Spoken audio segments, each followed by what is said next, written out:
Hello, beautiful friend. It's nice to see you today. Thanks for joining me as we explore the energy of cardinal signs. Cardinal signs are Cancer, Aries, Libra, and Capricorn. Let's open the chapters of your past. So, this has a lot to do with the 12th house. The 12th house is about what's hidden, stuff that you don't see, your boundaries. It's mostly about fog, moon, which is about your emotions, and Leo is here. Leo is a fixed fire sign. Fixed signs are Aquarius, Taurus, Leo, and Scorpio. You might have one of these signs in your chart.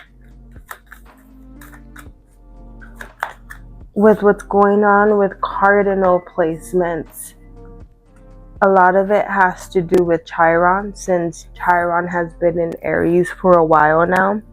Jupiter is going to be going into Cancer, and this could bring in some good luck, and it could clear up some of that fog from the 12th house.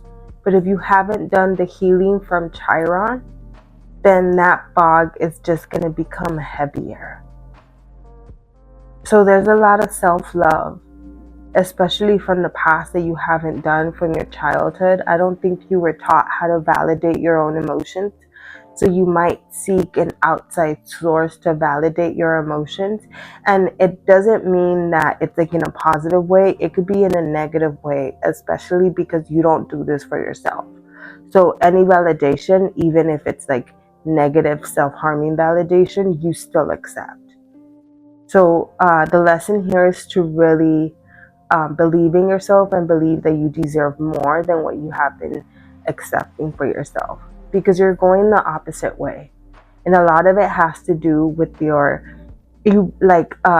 impulsive reactions to what you don't see coming. And what I mean by this is you can make up scenarios in your head of things that you think are going on because you don't have the full story or the full truth. And those stories that you make up in your head, you start making decisions based on those stories that don't have the full truth, or you don't have all of the information. It's like your brain makes up a scenario with the missing pieces. And this scenario, it's like the worst case ever because you don't believe that you deserve better. And so you get stuck in that cycle, and your actions are based on that fog.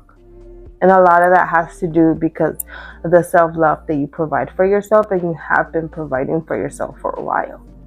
And that's what I mean by you're going backwards.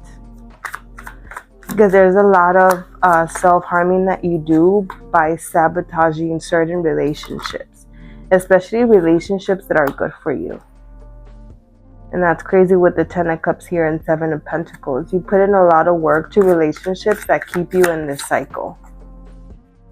Especially relationships that don't that show you what is not the best for you, and you ignore your intuition because of that. And at the bottom of the deck we have Page of Swords. You're always in your head, and with you always being in your head, you're not able to express your emotions, so you're not able to come to yourself in a vulnerable way to be able to handle this. So let's say when somebody's lying to you, or when somebody like betrayed you, you tend to give them the benefit of the doubt again.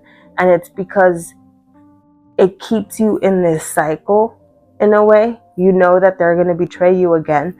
But if you don't clear up the fog to that, like if you keep believing that they're not, then you're okay. But the thing is that you're the only one believing this.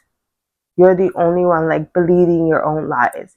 And so this fog becomes like your natural way of actually seeing scenarios and seeing situations. And so it feels like you get betrayed a lot, but really try to examine, are you getting betrayed, or are you putting yourself in this situation to where you're ignoring red flags and you're blaming it on the other person when the shoe drops?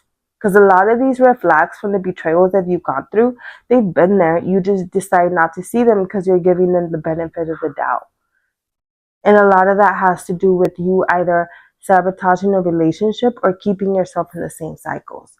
Now, how all of this is going to affect you coming up in 2026, Jupiter is going to be in Cancer. Jupiter is the planet of luck, but Jupiter is also the planet of sort of like standstill, of you not moving forward and staying stuck in this cycle. And you don't want to be there when Jupiter goes into Cancer. Jupiter, the actual planet, has like a very cold side to it that sort of like freezes things. Like it's super cold there. So you're going to get stuck in this type of cycle. And you've been here before. You've been here for a while, especially with Aries and Chiron. So think back to those dates of 2018 and who's in your life from 2018 until now. And a lot of that has to do, and it's not to blame them, it's to examine your actions towards them. Because the problem here is your actions. That's the only thing we could focus on. We can't focus on what another person did.